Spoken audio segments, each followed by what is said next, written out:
When lethargy saps your drive, try provoking yourself.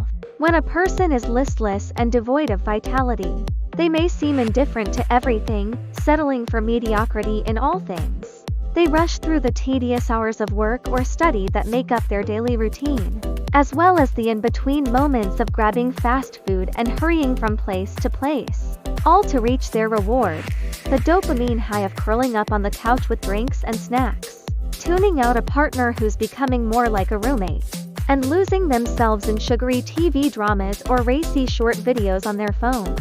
They stay up late, pushing aside the distant dreams and unfulfilled responsibilities that lie dormant in their minds. And just like that, another day comes to an end in this endless cycle. But suppose on their way to work, a scooter or bicycle cuts them off, sending them stumbling and their hearts racing. In that split second, they will unexpectedly rouse their mental and physical energies, yelling back, crafting sharp words and logical retorts, standing up for themselves. And after speaking their minds, they'll even replay the entire exchange in their heads, dissecting every word to make sure they were in the right, that their response was fitting and unassailable. Here's another example. We all sneak in a little slacking off at work or study now and then. In those moments, we can't help but feel a twinge of guilt, like we're shortchanging our employers, taking a little something for nothing. Yet when the team's overall performance or results turn out great, and we're recognized, praised, and even given a bonus, what's the first thing we say when asked to give an acceptance speech? I'm just riding the coattails of the team. I'm not nearly as hardworking or outstanding as everyone thinks. This isn't just modesty. It's our subconscious immediately fixating on those small moments of compromise, the times we cut corners. But if someone then says, since you didn't actually make a standout contribution, we're cutting your share of the bonus, you'll be instantly infuriated, fly off the handle, and fight back without a second thought. It's the same reason we might feel remorse for our minor misdeeds, guilt for the unearned advantages and resources we were born with, and throw ourselves into charity work with sincere devotion. Yet if someone demands we give up everything we have, swap places entirely with the people we're helping, we'll snap in an instant. This is the unspoken truth of thinking like a member of the privileged class. And in that moment, we'll be utterly convinced our reasons are righteous and just. Let's reel in this tangential train of thought and get back to the point. The conclusion here is clear. Feeling provoked is a uniquely powerful way to reignite motivation and vitality. This is one of the deeper reasons why politicians and leaders often turn to war when a country's economy is mired in stagnation and apathy.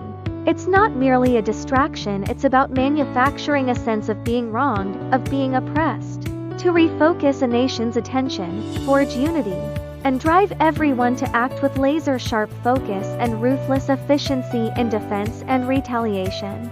But today, I'm not here to talk politics. Nor do I seek your empathy by stoking anger for cheap clicks and views. Instead, I want us both to ask, can we harness this human instinct to reignite the spark of life in the days ahead?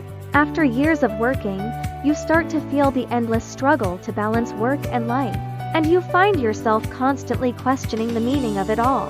So you quit your job without a backup plan, drop all your responsibilities, and set out to enjoy life. And yet, you can't truly let go for long. A gnawing anxiety creeps in, because for most of us, financial freedom is a distant dream.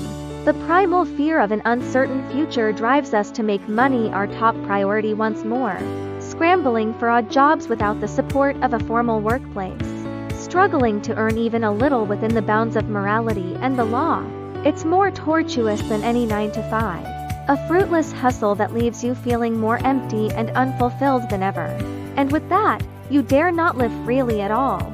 Even those who have achieved financial freedom often end up harming their health and indulgence, betrayed by friends and family time and again, or trapped in a suffocating loneliness from years of aimless idleness, until they too seek out simple, meaningful work to fill the void. This is why, if we're to use self-provocation to reignite our drive, we must do it with restraint. Start small, build gradually, and nurture this spark. Never let it spiral into recklessness. into a complete break from reality that leaves you with no way back. Take this for example. Once, you taught yourself to code Excel macros in VBA. You pieced it together with recorded macro commands, snippets of loop logic you found online, and your own grids. You spent 2 entire weekends glued to your computer, forgetting to eat and sleep, and even woke up in the middle of the night to fix bugs, and in the end, you made it work. Exactly as you'd hoped. You have basic cognitive and learning skills. Are you really going to let them waste away? You haven't dared to follow the tide and try something new in ages, content to scroll TikTok and waste your days. Once, you told yourself you had no time to pursue new things. Now, you have all the time in the world, yet you squander it on endless overthinking and emptiness. Are you really going to let this be your life? At this point, you are already a little provoked. And that inner fire has built up enough to spark a small change.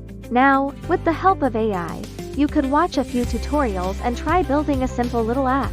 Fueled by that simmering motivation and self-drive, you'll find yourself throwing your whole self into it. Working efficiently, no longer distracted.